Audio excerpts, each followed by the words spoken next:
বনগাঁয় butter মোড় এলাকায় একটি কসমেটিক্সের দোকানে হিসেব বহির্ভূত টাকার খোঁজে তল্লাশি আয়কর দফতরের। বৃহস্পতিবার সন্ধ্যায় গোপন সূত্রে খবর পেয়ে বনগাঁর বাটার মোড় সংলগ্ন টাউন মার্কেট এলাকায় একটি কসমেটিক্সের দোকানে হানা দেয় বনগাঁ থানার পুলিশ।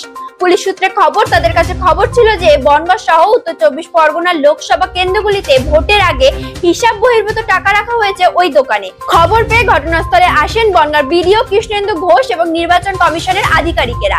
টাকার অঙ্ক বেশি থাকার কারণে আয়কর দপ্তরে খবর দেওয়া হয়। পুলিশের তরফে খবর পেয়ে গভীর রাতে কলকাতা থেকে আয়কর দপ্তরের 3 আধিকারিক এসে পৌঁছান বনগাঁয়। টাকার উৎস জানতে চাওয়া হয় ওই ব্যবসায়ীর কাছে। ব্যবসায়ী টাকার উৎস সম্পর্কে আয়কর আধিকারিকদের কাছে সঠিক বা গ্রহণযোগ্য ব্যাখ্যা দিতে পারেননি বলে সূত্রের খবর।